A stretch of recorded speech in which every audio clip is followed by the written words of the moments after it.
In this video, I feature Richard McCready. He's the music technology teacher at River Hill High School in Clarksville, Maryland, and also the resource teacher for music technology for Howard County Public Schools in Maryland.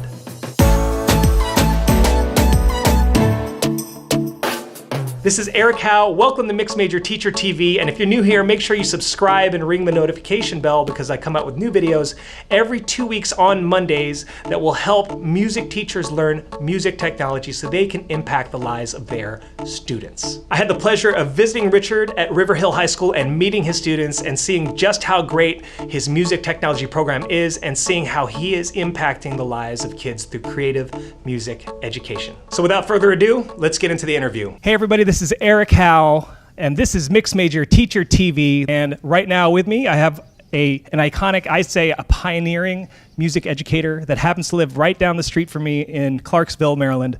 This is Richard McCready. Thank you, Eric. Welcome to River Hill High School and to my music technology lab, where great things, I hope, happen every day. We had great things happen earlier today. I got to spend some time with you. I got to spend some time with your students, and I got to see what an amazing program you've built here over the years. And if it's cool, if you could talk a little bit about your story, where you came from, I think it's going to be super helpful. And hopefully, for me, I think it's inspirational. Well, thank you. Well, so, I was... Not to hype you up too much, but no pressure. Well, at school, I was essentially a performing musician. I was in the choir, I was in the band, I played guitar. And I loved music, and you'd always find me in one of two places. I'm either in the music room, or I'm in the computer lab, because computers were just coming in. This was the mid-1980s. I graduated high school in 1985. And so we had these computers, and I would go down to the computer lab and program them. I loved to code. And so I was accepted in college to do music in one college, and another college accepted me to do computer science, and I didn't know what to do. My careers advisor said, well, music is a God-given talent, and any idiot can program a computer. Well, I'm not so sure about that, but I walked out of that knowing what I wanted to do. I wanted to be a musician.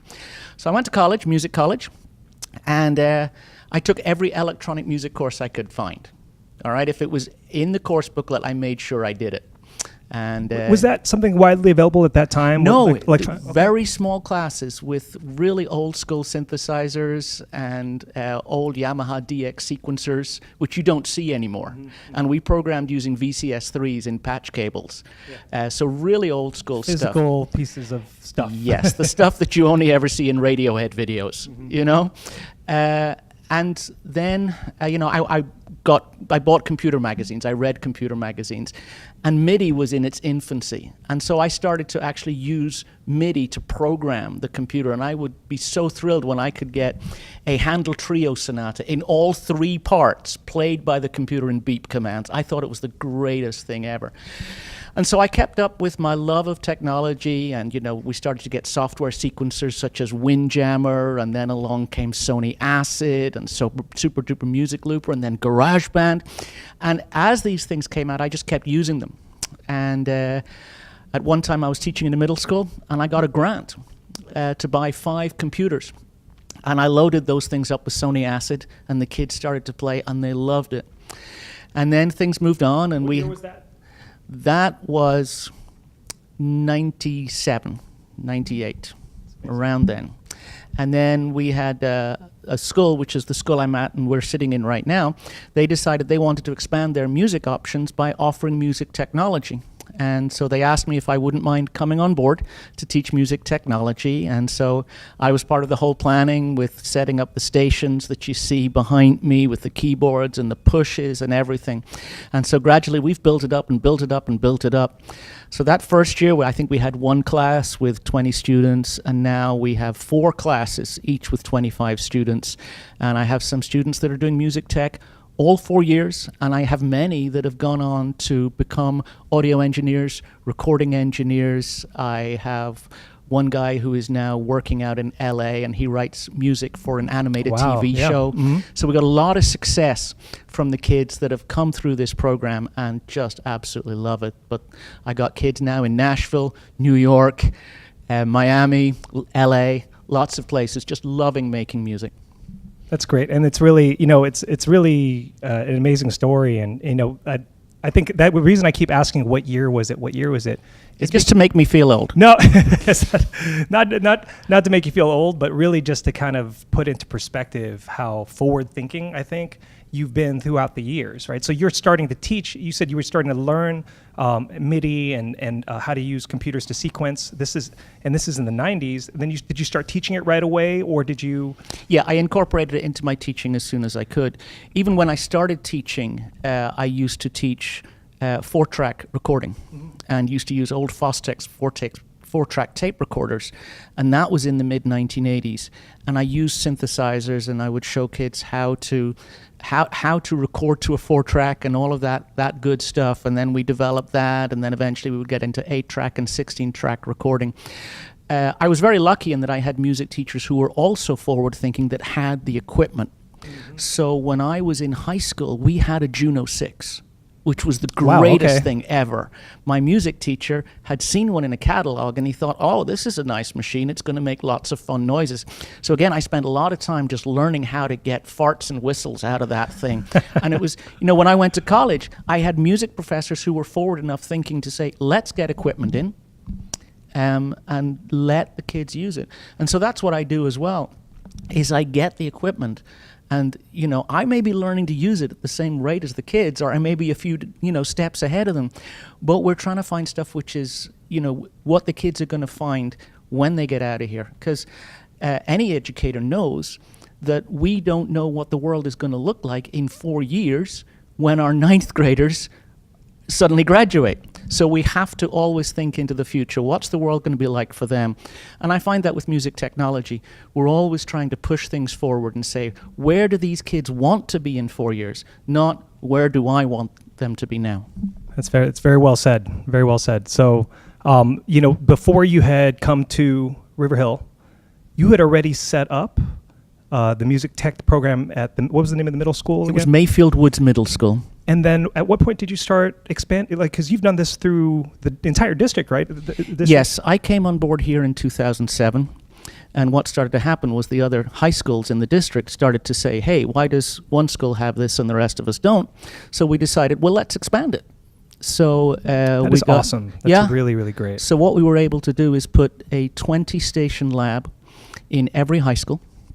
And so they're all running this. Every high school in the district? Every high school. So how many high schools is that? We have 12 high schools. You set up 12 music labs? 12 music labs. See, that's amazing. And everybody is running the same curriculum. So I sent my projects out to the other teachers, and they teach it their way, however they're comfortable with it. And another thing we did is we made music technology an essential part of the middle school curriculum. Middle school is about exploration of music. So you get a chance to play keyboards. That tells you if you want to take piano class at high school. You get a chance to play guitar. That tells you if you want to play guitar. So I wrote music technology units using GarageBand. And now we have kids in middle school who every year in middle school, if they get music, they're spending a few weeks making music tech projects in GarageBand. So that's great. They know what it's about when they come to high school. They've got experience. They know what they're getting into. And I think that's also one of the reasons why we get so many numbers of kids coming along and saying, I want to take music technology, because they know what it is. You'll find that a lot of people outside of the high school, when you say, I teach music tech, they say, well, what is that? What do you do? And say, okay, well, sure. I teach production, I teach engineering. And they're like, oh, I don't know what that is, but it sounds cool. But the kids know what it is, so they know when they come to class, they're going to learn to be producers. That's what they want to do. So it's a great subject for letting them do that. This is what I think is really amazing, right? Because I believe the same thing. I believe that absolutely this music education, creative music education using technology needs to be in every school in some way, shape, or form, especially high schools, but even down middle school, elementary school in some way. What was that process like? Did they came to you to help expand into the other schools, or was that something you had to push for? And funding, like how do you get funding for your program? I mean, they came to me because they saw the success. And so when a district sees that a program is successful, they look at it and say, what about this is successful, and how do we replicate it? They're not going to replicate something that's not being successful. Yes, yeah, that's right. So River Hill High School was beginning to get known for our music technology students and our music technology program. So those powers that be, the people that write the checks, they come along and they say, well, we've got budget money. Where are we going to spend it? What can we support that is going to be good? And they said, we've got this program at River Hill. Let's get it moving into the other high schools. And again, it has been so successful because you've got something that they can believe in. So the funding was, it's not a matter of having to convince anybody, hey, we need money for these programs. It's, we see what you've been doing. It's been successful. We have a starter pot of money, which is going to enable us to equip a lab. But then the maintenance of that lab requires money. And we're very thankful in that we have a lot of parent support. We have a Music Boosters organization, which is extraordinary. And our Music Boosters is not just about supporting band with uniforms or supporting orchestra with instruments or supporting choir with music and stuff like that. Our Music Boosters realizes that music technology is just as big and important as any other part. So, headphones don't last forever. And every once in a while, I need to buy new headphones. So microphone cables, new microphones, new equipment, all of that requires upkeep. So we do actually have to, tap some people for money and have fundraisers. But again, because those parents are seeing the success of their students and they're seeing their students are happy, they're happy to do that. And that's what we have in the other schools as well. So this lab is 11 years old now, and it looks like it was just put in yesterday. And that's thanks to... It really looks awesome in here. So let's get to that. Now we can talk about what's going on in this classroom. And I see how many workstations do you have here? 25 workstations. Each one of them with the. Why don't you go ahead and just describe what you've got going on here? All right. How good the kids have it in this room. It's amazing. Every station is an iMac, and in front of the iMac we have a keyboard, which is a 49-note keyboard. We have an Alesis audio interface. We have Behringer headphones, and we have an Ableton Push. So the kids have multiple modalities in terms of how they can create music. Those kids that like to play piano, they have the piano keyboard there.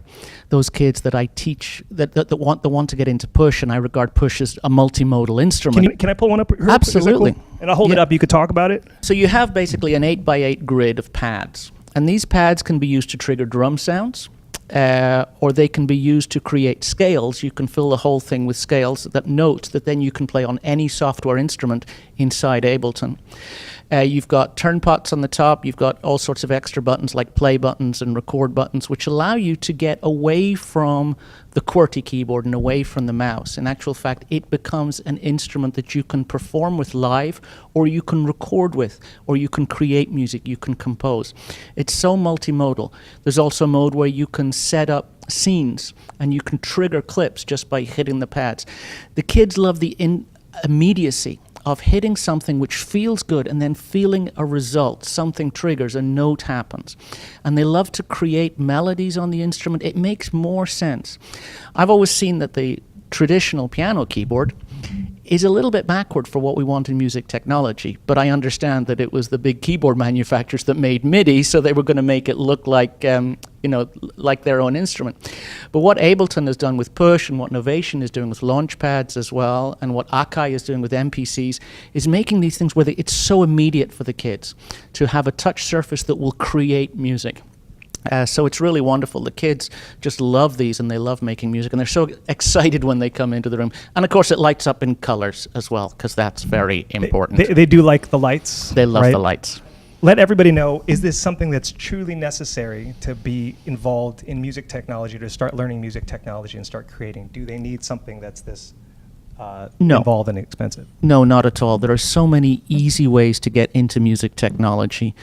You've got a number of extraordinary programs online now, such as Bandlab, which is completely free, which is an online sequencer. And what the folks at Bandlab are doing is remarkable. Bandlab is great. Soundtrap is great. Again, it's a sequencer. Soundation. All these three are sequencers that kids can use. Bandlab, Soundtrap. I'm familiar with Soundtrap. And Soundation. Soundation, okay. So. And all these three are written for the sake of getting kids to compose, and they're very intuitive. And you might look at them and you might think, oh my gosh, that's intimidating, but the kids will look at it and go, okay, I know how to work this. And the great thing about them as well is that they have like videos which show you, they actually walk you through the process. And they're very immediate, and the kids can watch those and they're like, oh yeah, I get this.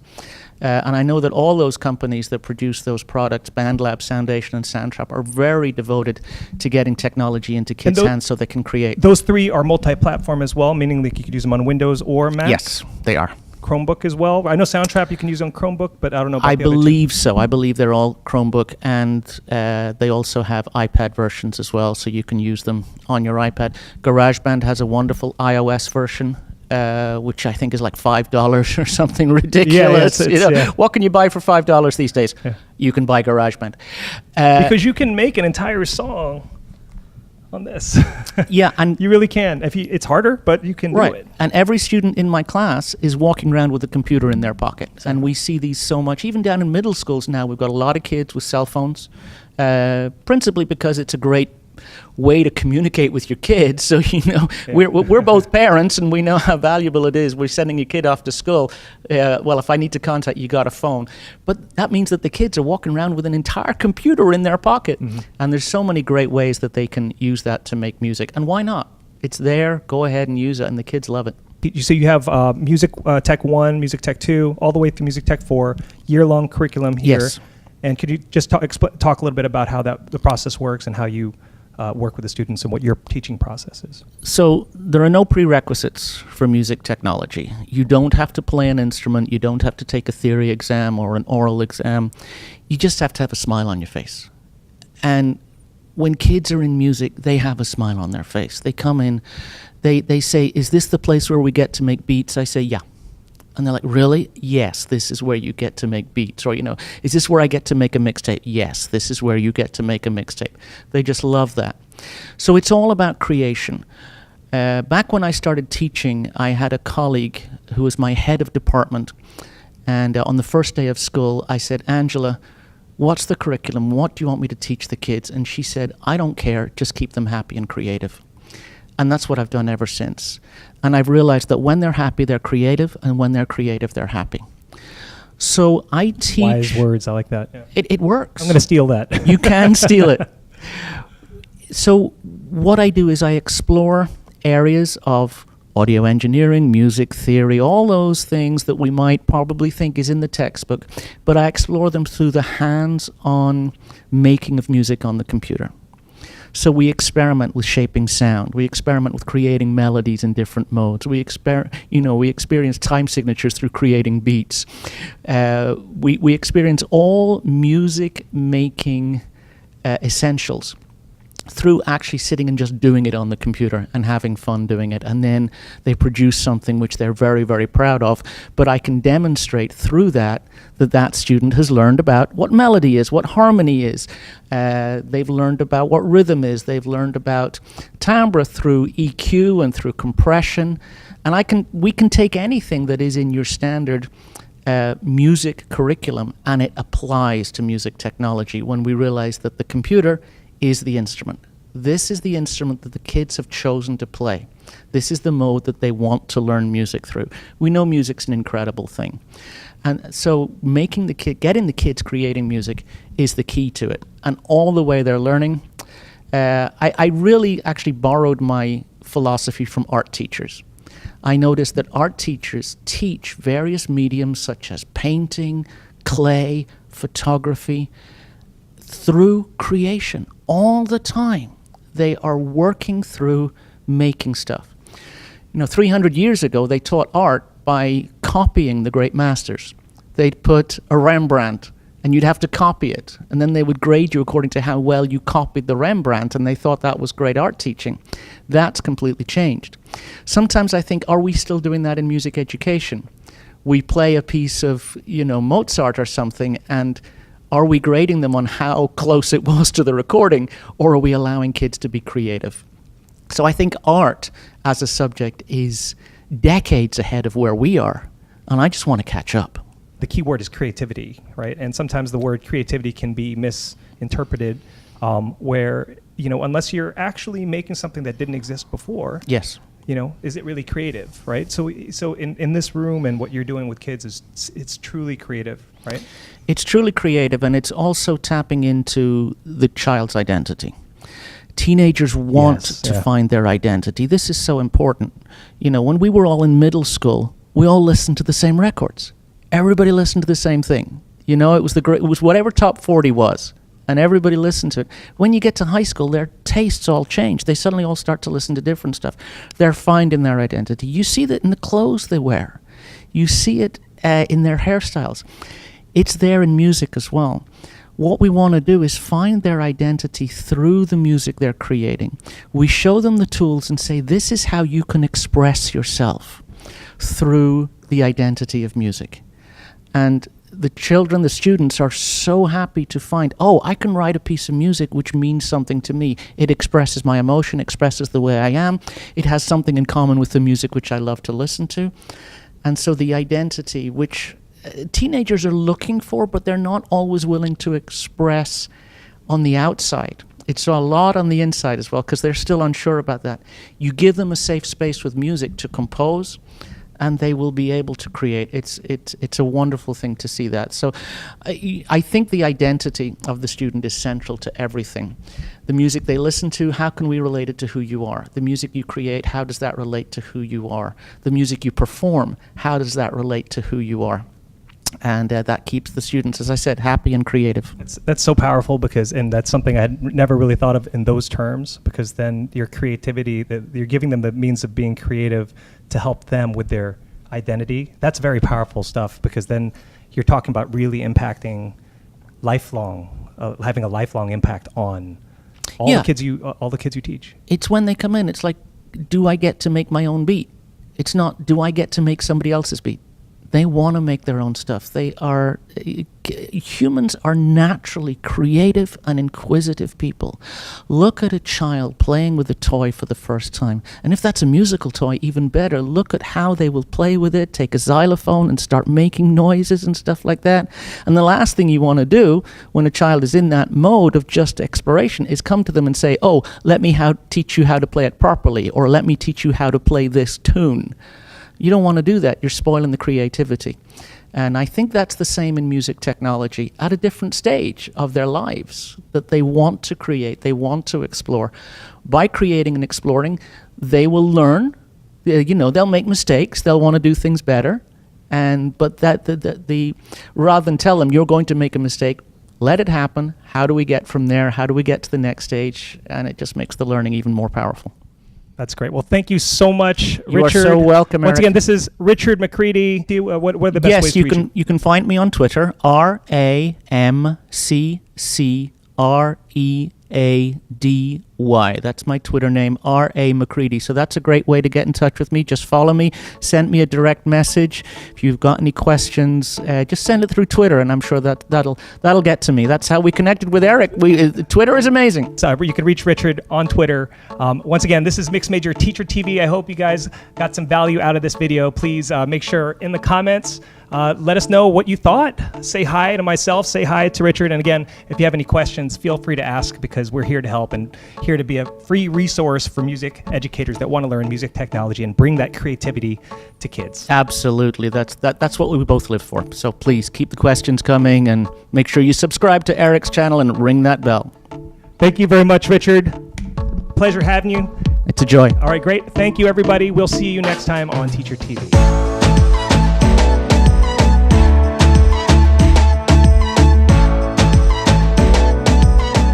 Look deep inside and you'll find it's right.